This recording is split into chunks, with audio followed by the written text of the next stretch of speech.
I'm Priscilla. What's up, guys? I'm Brittany. And I'm Jahari. Welcome to our podcast, the ninth semester with PB&J.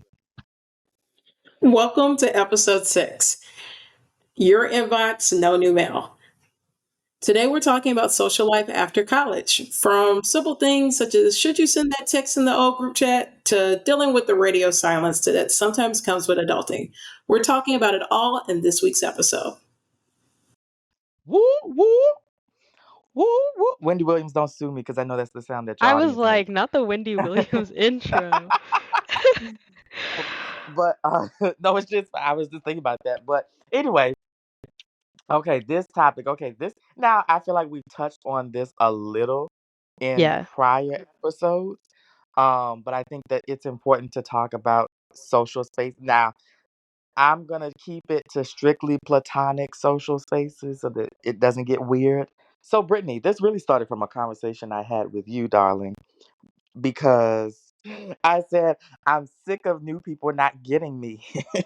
Yeah, literally, I just remember getting that text and I was like, where is this going? Like, what is happening? But I think the conversation kind of came down to like relearning your friends when you come back home or once you graduate and those friends relearning you. Like, you've changed a lot.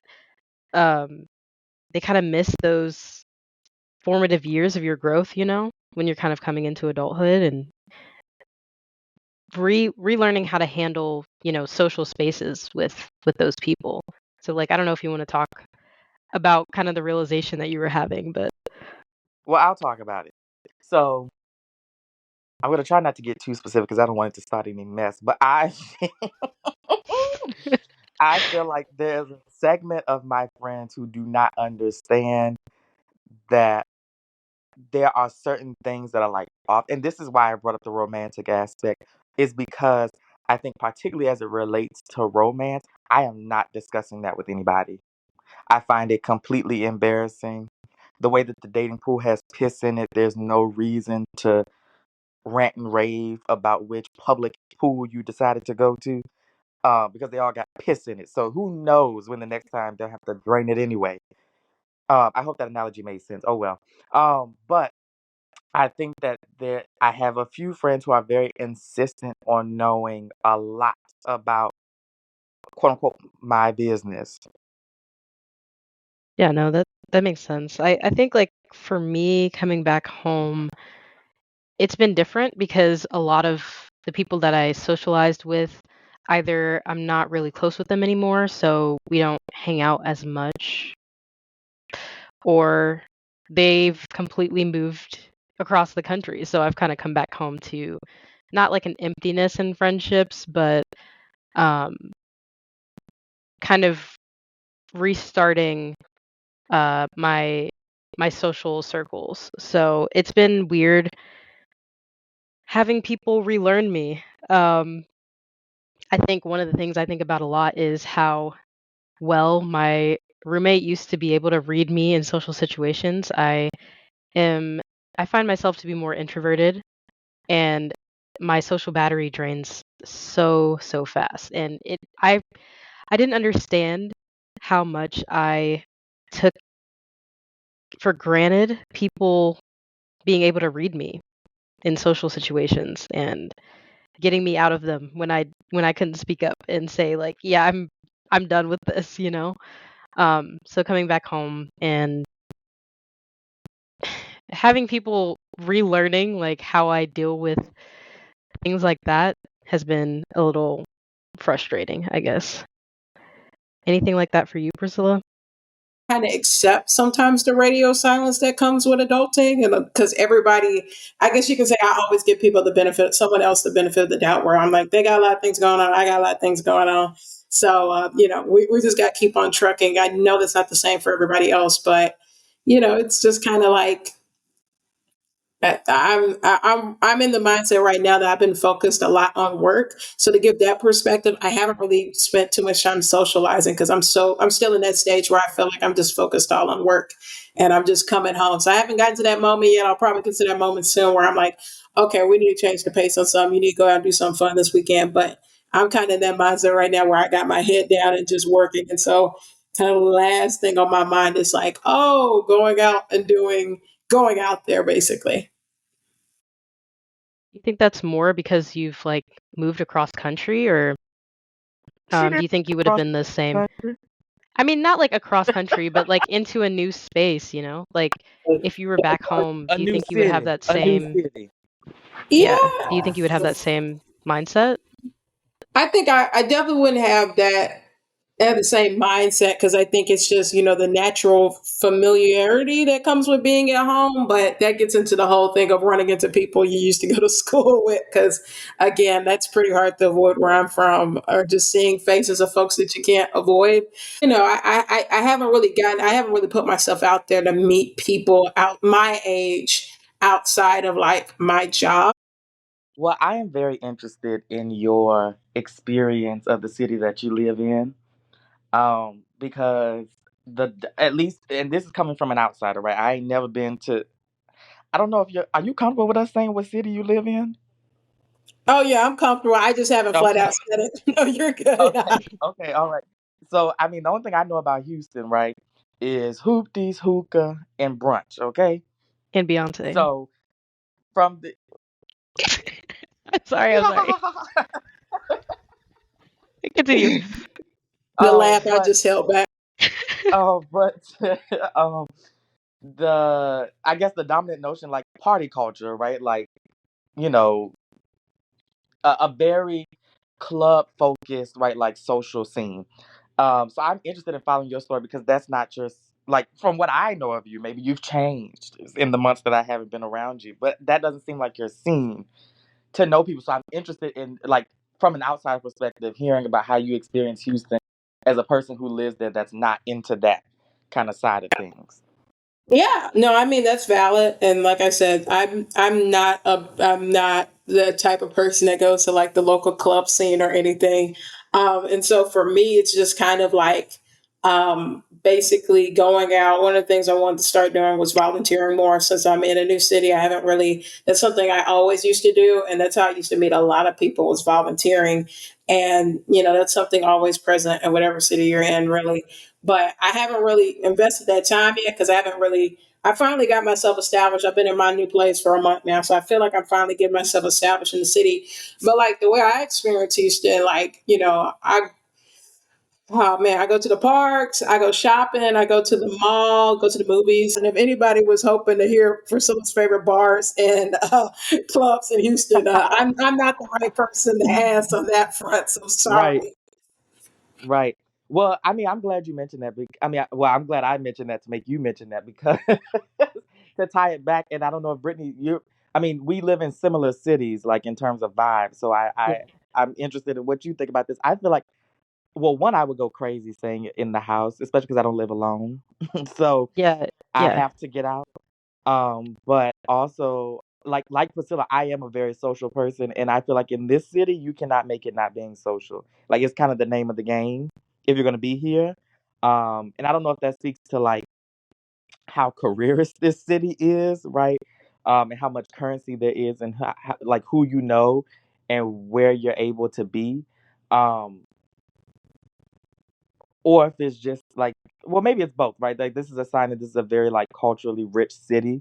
And in order to know the city, in order to relearn the city, right, you have to go out. But also, right, in order to kind of expand your relationships, you got to be out. You know what I'm saying? You can't be, this is not a slight to you, Priscilla. That's not what I'm trying to say.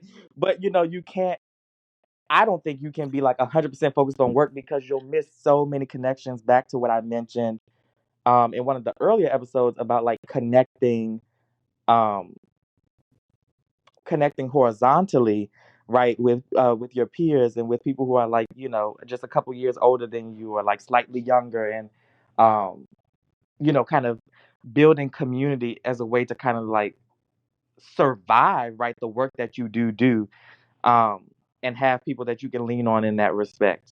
So I think for me, I can bring the more introverted perspective because I feel like you guys are super outgoing, kind of social people, but I'm not that type of person. normally, I would say. Like, it takes me a lot of effort to be that person. Um, but for me, especially coming back home to a city I technically already know, coming back home to relearn the city as an adult, like in adult life, has been really weird. Um, I think like at the same time relearning the city as adult me, I also have to relearn how to be like openly social to where like I plan events for people to come to, or not like events but like hangouts, that I can't be the, you know, waiting for my friends to just, knock on my door or like text me like, "Hey, you want to go grab dinner?" I have to actually plan things again. Um, so I think that's something, if you're introverted or anything like that, just start thinking about, ways that you can do that is going to be a little bit out of your comfort zone. Um, but it's kind of necessary so you're not, just stuck at home in bigger cities. Now, I don't really know like the vibe of smaller cities, but kind of like Jahari said, like all of the cities that we live in, at least on this podcast, like they're kind of bigger cities and they all have a similar vibe to where like to be social, you kind of have to be out. Um, you can't just stay in the house. Like everything's about, 30 minutes away or whatever, to be social with different people. Oh, poor Atlanta. Yeah. An hour drive to be social is crazy. Like I have to plan. But um yeah. Yeah, I guess just kind of putting yourself out there in different spaces, kind of like Priscilla was saying too, like joining different groups, or even in the spaces that you're currently in, like whether that be work or like church or, different organizations, actually reaching out to people that you've met and trying to meet up and learn the city together so you're not alone. Okay, so like Brittany, you okay? Actually, this is a great segue into another point. I feel like I this is where I start to like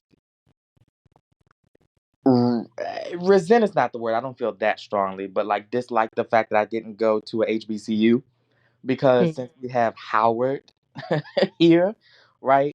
And like for black people, Howard can be like a very strong social statue, if you will, like in the term, like in the way that it kind of anchors a lot of, well, I would say it still does anchor a lot of like black, um, like cultural or political kind of events, and namely like Howard Homecoming, right? And like if you're in one of the D9, or if you went to a HBCU, right? Like those kind of cultural ties do matter, right, to navigate and access those social spaces. But when you don't have those identifiers, right, when you weren't the president of your, local youth chapter of NAACP, et cetera, et cetera, et cetera, right, you have to go out. You know what I mean? Like you have to go. Yeah. You have to just meet the people and just connect on a personality level. Um, and I think that that's another like layer, just talking about like intra community kind of stuff, like like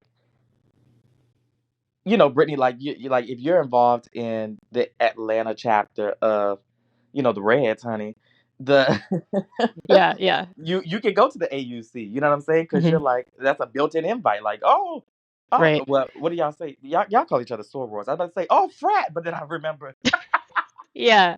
But yeah, like Wow. I do get like invites to, I get invites to like CAU homecoming and stuff like that just because of, people I meet Right. in the area that are associated with the organization. Yeah. Right, exactly. So I think that's another layer of like social kind of aspects. And I feel like if you're gonna move, and this is not me endorsing because I am not involved in any way, but I'm just saying if you're gonna move to a new city, especially one with like strong, prominent HBCUs, right, like Yeah. DC, Atlanta, New Orleans, place like that, being in the organization helps you, whether it's the NAACP or whether it's the D9 or your urban league, whatever. It does help. It does help a lot, and I didn't realize until I got older. And now I feel like I'm more like I am in the transplant culture more than the native culture, if you know what I mean. Um, that those things really do matter, and you see like different aspects of identity come into play as more important for social um, access or social standing than just kind of growing, being born and raised in a place. Yes. I guess for a way to kind of sum up our conversation here, would be, when you're in a new space or returning to an old one, if you're kind of missing a environment or I guess, social group that you want for your area, how would you guys go about, creating that space for yourself or Oh God. I'm a okay. I am community to glad you fit asked certain it. yeah. I am glad you asked this, but it just reminded me of how hard it is to build a cohesive friend group, like the ones in TVs and movies. Oh my gosh. Not you trying to Um, build I mean, some people have based them on in real life. TV. Like, no, no, but I'm saying some people do have them in real life. Like, they really do have like that core group of like six people, including them, 6 to 8 Yeah. people who like they travel with, right? They Mhm. do things with. They're at all their birthday dinners. They're on the trip to Miami, and hopefully they come back as friends from Miami. All of that type of stuff. And I know people have different friend groups, but the interesting thing is when like um I think social groups are not neat. That's what I would say, right? Social groups are not neat. Sometimes the same people, or you meet people through your friends, and you develop deeper relationship outside of your friends. And I'm not saying deeper than the relationship with the original friend necessarily, but you build a connection right outside of the presence of that person who introduced you. Um, so to your question, right, of how you would go about building it, I think you just have to be open. You have to be open to everybody's. Um, you have to be open to the journey that it takes to get to know somebody, right? And the journey that it takes to go deep with people enough to know that that's someone that you want um around you, right? Or that's someone that you want to do life with. Um, I put these two through a serious vetting process. Not betting. COVID What? could have broke us. COVID could have broke us. COVID could have broke us. You I'm believe being that? so honest. I be- I mean, I'm not saying okay. Let me say that I'm speaking about possibility, not about situation. There was not a situation where I thought COVID would break up my friendship with either of you. Let me put that out there. I don't want any confusion or misinterpretation. What I am saying is that catastrophic, life changing, world changing events can have a very sharp, um, can be a very sharp pivoting point for people's relationships with each other. Yes. Agreed. No, I understand that. I think that to answer your question, Brittany, I, I ooh, I think the way I think about forming new groups, I'm the type of person that any person I meet, if we can hold a conversation and if I talk to you more than once, that's considered a friend to me. So I think that's the thing where my definition of friendship might be a little bit different than what people might consider friends. Definitely mine. Okay. And so I don't have a vetting process in the sense of like, you got to meet, if you're like, I know some people who are like, if you're going to be friends with me, I want you to meet my other group of friends. And I don't have that. Like, I have friends who have never met, like, for example, Brittany and Jahari. They might have heard about y'all, but they've never been like y'all. Oh, I was about to say, me and Brittany have definitely met. Thank you. Thank you for the context, Jahari. Thank you for giving that to the audience. Thank you. I hate to Jahari, be I hate to be Captain Obvious, but I was thank just you. saying the way you were going with it, I was like, what do you mean? Okay, so let me say this. I have people friends that I'm friends with that Jahari and Brittany have never physically met and probably might not even know their names, but just like they might know of the friends I'm talking about who don't have any relation to Brittany and Jahari might know them because they've heard me talk about them. So like I'm just the type of Right. person where like my kind of if you were to put it all out there, like if you were to put it on a drawing board, it's really spread out. Now, I obviously have friends that I talk to more closer than anybody, like Jahar, for example. We talk every day. Brittany, we're regularly talking multiple times. And then, of course, we have this dedicated Sunday. So it's kind of like you can say I have an inner circle that I might be closer with, but like I can still pick up the phone to those friends that I guess some would consider I don't see regularly and hold a conversation with them like we've been talking every day. So for me, it's just a matter of the way I'm trying to tackle it is in the sense of building these new relationships. Since I am in a new city, it's just meeting people and finding the time to meet people to have those conversations, learn more about them, and just create a relationship with them. Because like I think that's just the way I think about it. I just haven't given time to start that effort, but that's how I'm trying to formulate new relationships in this stage of life I'm in right now. Yeah, I guess to kind of add into my own question, I think the friends that I have, like kind of how Priscilla was talking about, there are friends that know of each other, but they've never met. They fill kind of different buckets in my life, right? So I think like when you're moving to the new city or again coming back to an old city or just moving on to a different phase of life, finding communities that fill different buckets that you need to be filled to kind of come back to a sense of you, be open to having multiple spaces, social spaces, um, That's deep. that don't necessarily overlap. Thank you. I'm done. That was really the only thing that I had Wow. to add to that. Well, how about we close this thing one out? Yeah. Well, thank you so much for listening this week. I hope you got some type of formative information, and if not, you laughed along with us. Um, yeah, I guess we'll see you in 2 weeks for a new conversation, highlighting some post grad situations and experiences. Bye, That's right. everybody. Bye. Peace, love, And friendship. there's the